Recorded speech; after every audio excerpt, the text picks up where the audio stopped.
O nosso assunto de hoje são as perdas, o luto e o sofrimento mental da mulher na menopausa, tá?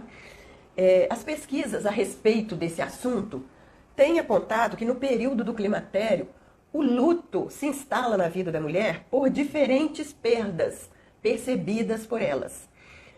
O adoecimento mental observado durante o climatério pode ser um sintoma que está denunciando essas perdas, que está mostrando essas outras perdas.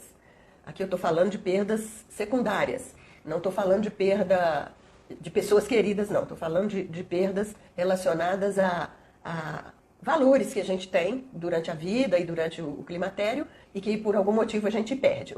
Compreender essas perdas e compreender o processo de luto que envolve todas essas perdas pode permitir que a gente tenha um olhar mais humano para a mulher na menopausa, no climatério, e pode permitir também que ela tenha um tratamento, um cuidado mais eficiente por parte de profissionais e por parte das pessoas que estão no seu entorno.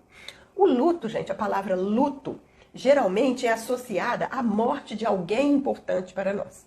Um pai, uma mãe, um esposo, uma esposa, um filho, uma filha, um avô, uma avó, um parente.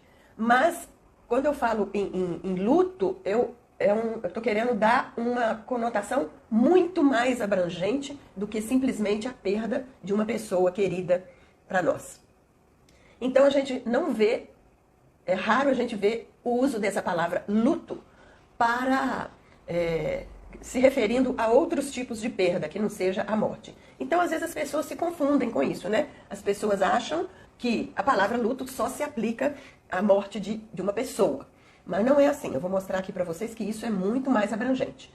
O luto é um processo mental decorrente do rompimento de um vínculo que a mulher tem com algo, algum objeto ou alguém que tem grande valor simbólico ou real para ela. Uma coisa que ela valoriza muito, né? Então, se ela perde aquela coisa, aquele objeto, aquela pessoa, há um rompimento desse vínculo que ela tinha com esse objeto. Então, o luto é um processo que resulta numa perda significativa em outras situações além da morte. Então, vamos usar essa palavra também para outras perdas. Por exemplo, perdas amorosas, perdas de ideais, perdas de crenças, perdas de papéis sociais, perdas de projetos que não foram realizados, né? Então, como eu disse, é muito mais abrangente do que significando só a perda de uma pessoa. Quando a mulher perde uma pessoa querida, ela está também colocando fim a esse elo que ela tinha com essa pessoa. E com um objeto, com uma situação, com um lugar, com uma coisa, não é diferente, gente. É um fenômeno mental natural e constante durante o desenvolvimento humano. Essas perdas que eu estou falando, que não são perdas de uma pessoa, elas perpassam a dimensão física, psíquica, os aspectos pessoais, os aspectos profissionais, sociais e familiares da mulher. Então é muita coisa que vai além da perda de uma pessoa querida, né? Olha, o simples fato de uma criança crescer e se tornar adolescente já implica numa perda. Esse adolescente perdeu o corpo de criança que ele tinha e que não vai voltar nunca mais. Nunca mais você vai ter aquele corpo de adolescente, né? Então, as perdas já começam por aí. Você tem que abdicar daquele corpo da sua infância, daquele corpo da diversão, daquele corpo do desenvolvimento, do crescimento e tudo que ele significa na sua vida.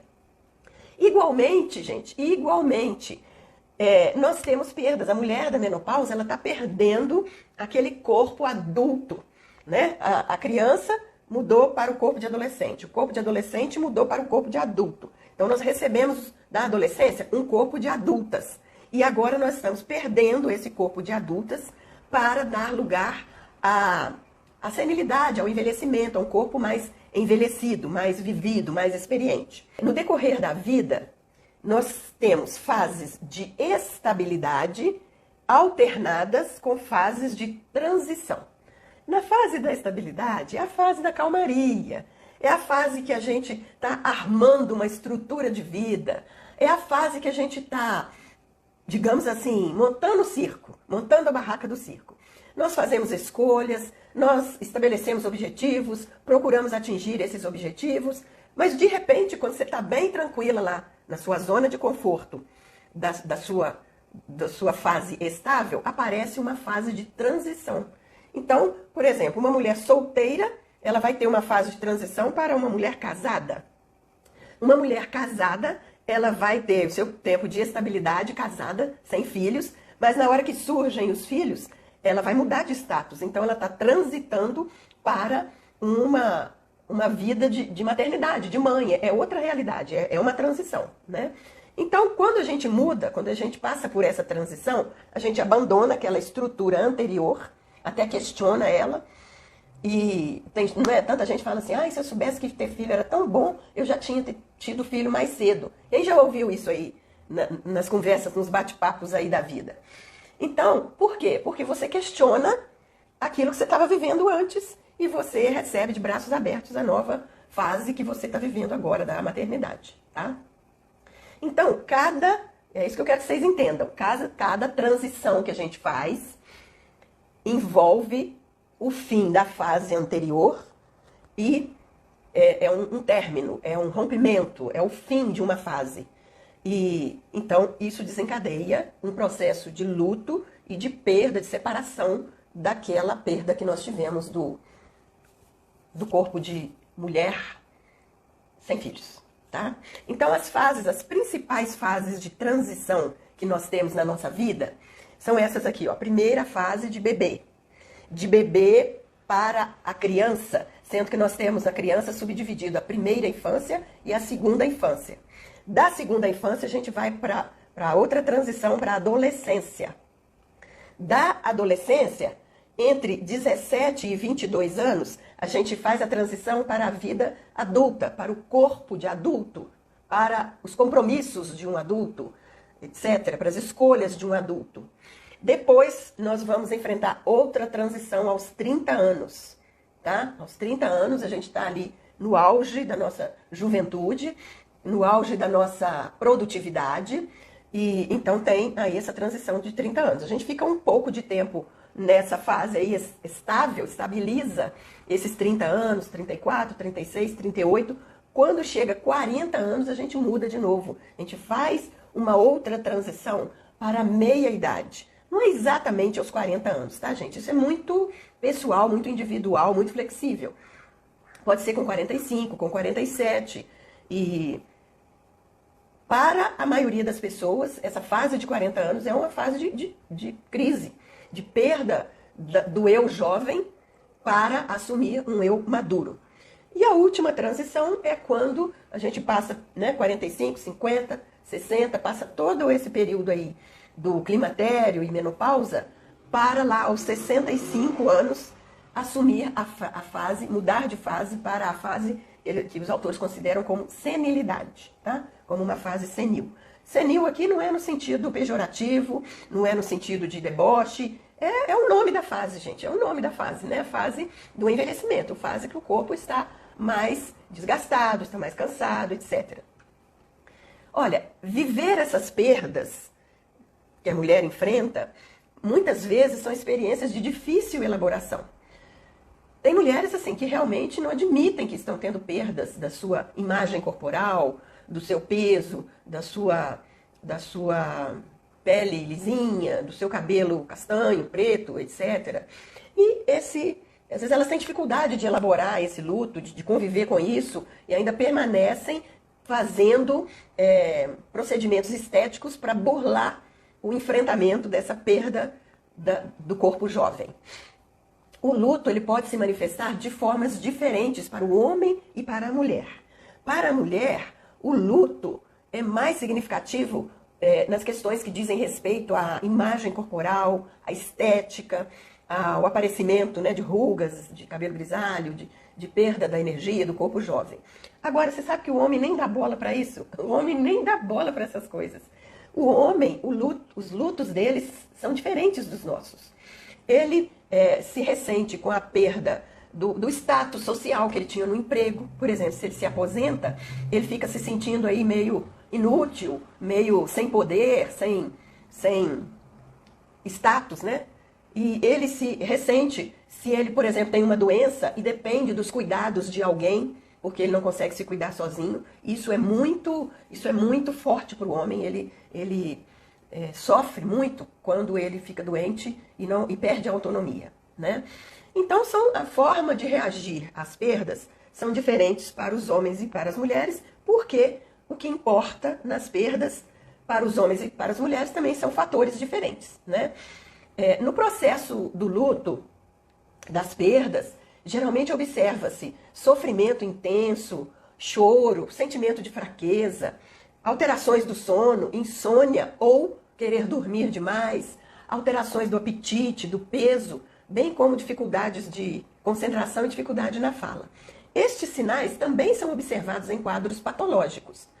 Olha só, o Freud afirmou nos estudos dele que a melancolia e o luto, os sinais da melancolia, da tristeza, os sinais do luto são os mesmos.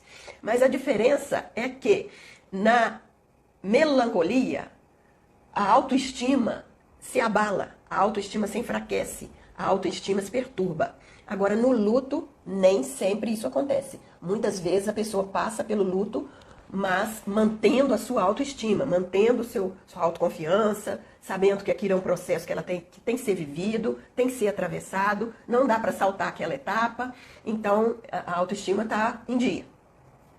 Então, gente, o luto normal das pessoas, ele não é patológico, ele não é uma doença, ele não é um transtorno mental.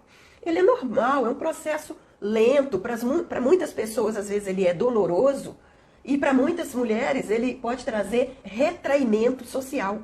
A mulher se isola, se retrai socialmente, porque a energia emocional da mulher está tão focada naquilo que ela perdeu, pode ser uma pessoa, pode ser um emprego, pode ser uma mudança de cidade, pode ser uma mudança de amigos.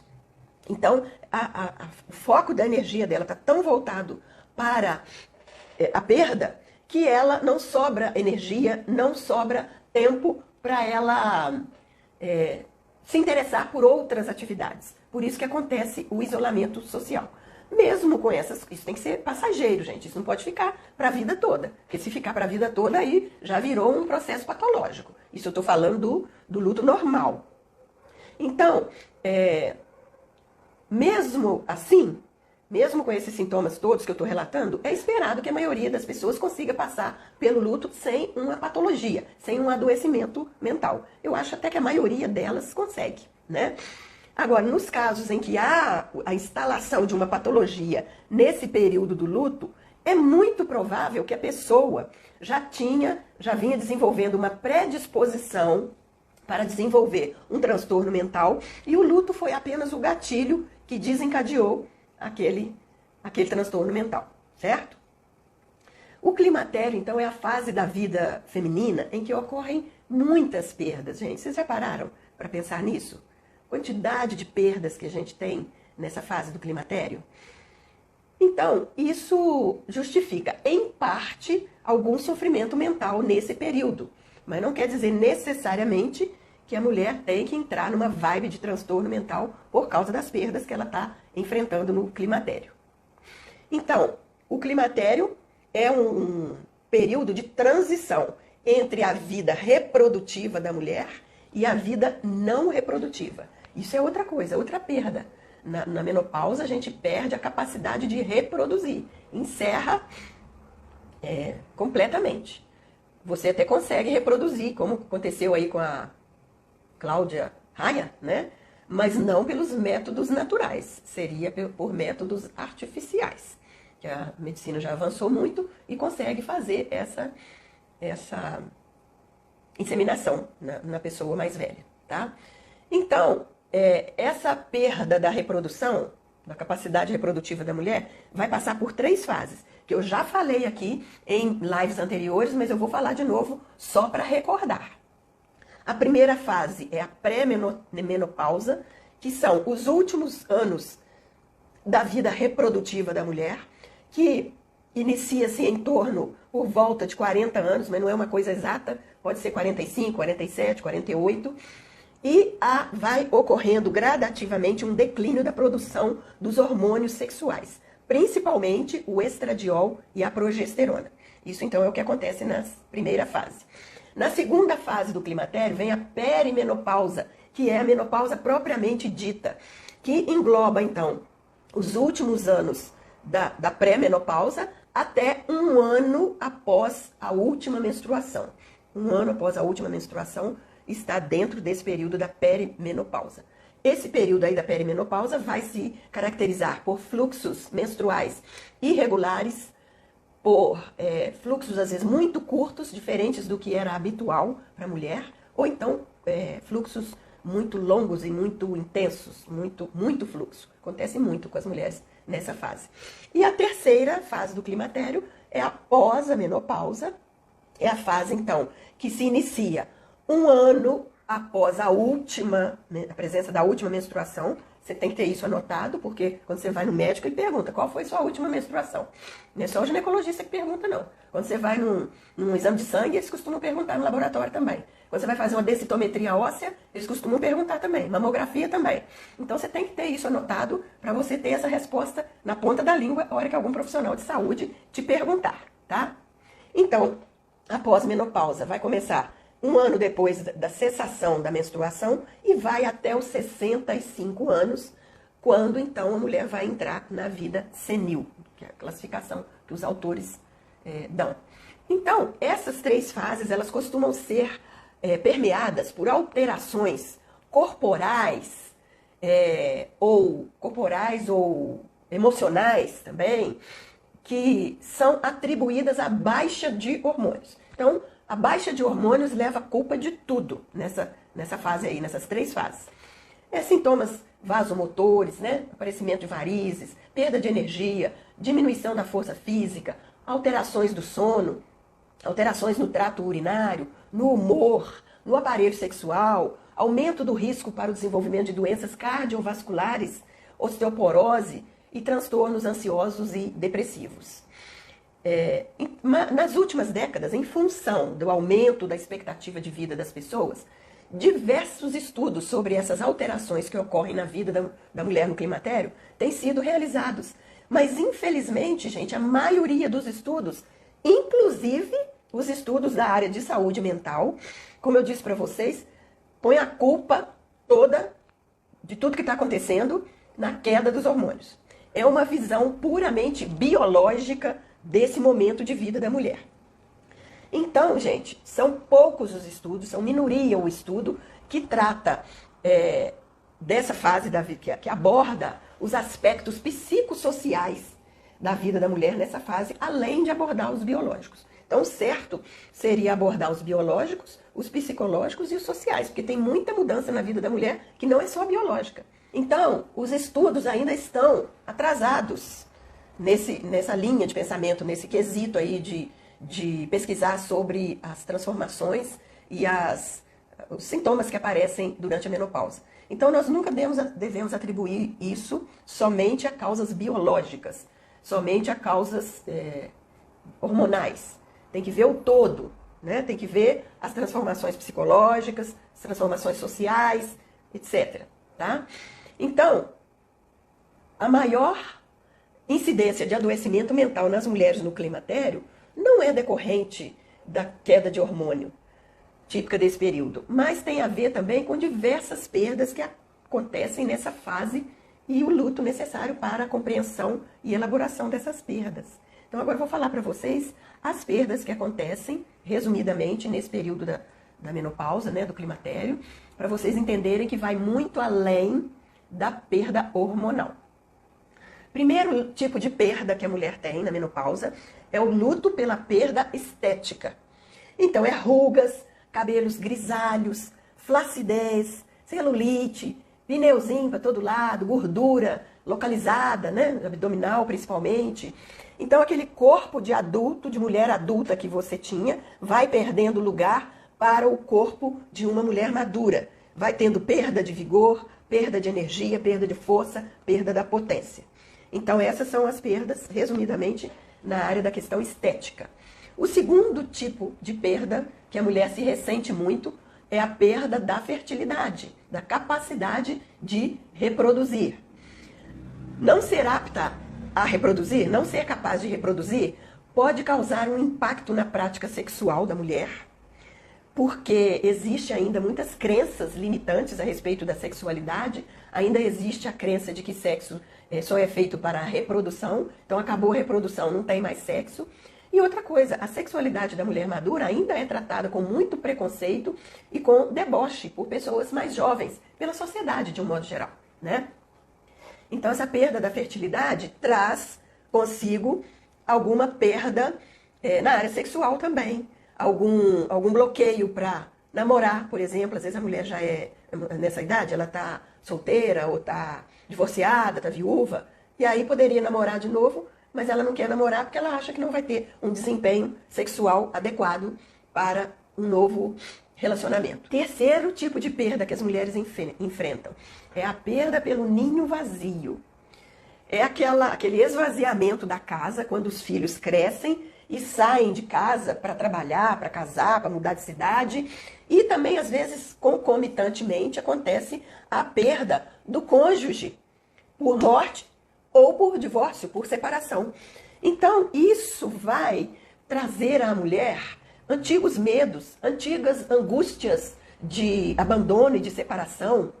Então, isso vai mexer muito com os questionamentos dela, com as reflexões sobre a vida, com o eu, quem sou eu? Quem sou eu sem meus filhos? Quem sou eu sem meu marido? Quem sou eu nessa casa sozinha, vazia?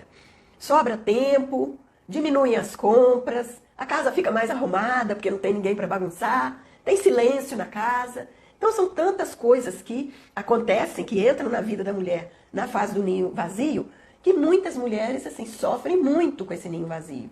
Sofrem, às vezes entram em depressão, em ansiedade, porque não sabem lidar com essa mudança.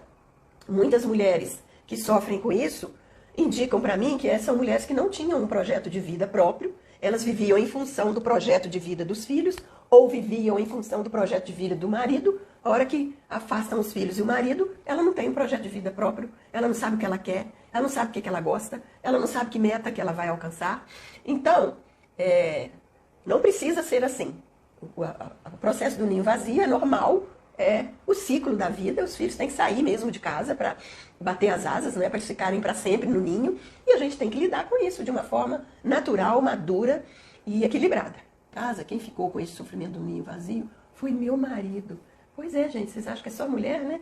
O marido também se ressente da ausência dos filhos, né? Então é isso, gente. É uma fase da vida. Você tem que ter outras fontes de abastecimento emocional que não sejam só os seus filhos. Você tem que ter amigos, você tem que ter uma vida espiritual, você tem que ter uma vida de autocuidado, você tem que cuidar de você mesma, para você não ficar presa àquele buraco que os filhos deixam quando eles saem de casa.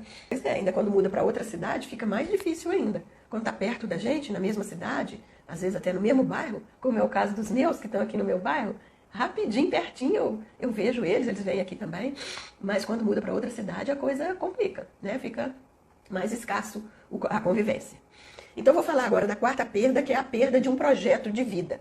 Nessa fase então da menopausa, a mulher começa a questionar os seus projetos de vida. O que eu fiz com a minha vida? O que eu fiz com o meu trabalho? Eu me realizei com o meu trabalho? Eu me realizei com meus estudos? Eu estudei tudo que eu queria estudar para melhorar o meu trabalho? Então, a mulher começa a questionar essas vivências que ela teve anterior, os projetos de vida que ela estabeleceu anteriormente, e ela começa a olhar para a morte. Ela começa a entender que a morte, que a vida é finita e que a morte está logo ali na frente. Porque chegar aos 50, 60 anos é tão rapidinho, né, gente? É um piscar de olhos se você chega aos 40, 50, 60 anos. Então, às vezes há conflito de identidade. Quem que eu sou, né? Quem que eu sou? Eu sou profissional? Eu sou mulher? Eu sou mãe? Eu sou avó? Eu sou uma idosa? Quem que eu sou, né? E a mulher faz uma revisão da sua vida nesse momento aí da menopausa. Tem projetos, gente, que às vezes a pessoa tem na vida que depois, a partir de certa idade, eles ficam inviáveis. A partir de certa idade, não tem como você executar aqueles projetos mais. Então, se você fica deixando um projeto para depois, para depois, para depois, você pode perder a chance de executá-lo, porque vai ficar tarde demais. Porque o corpo físico também vai trazer algumas limitações na nossa vida, e é normal isso, é natural, nós temos que aprender a conviver com isso. E o quinto tipo de perda que a mulher tem é a perda social. O que é a perda social? É a aposentadoria, quando ela perde, então, aquele status de profissional, às vezes perde o status de provedora da casa,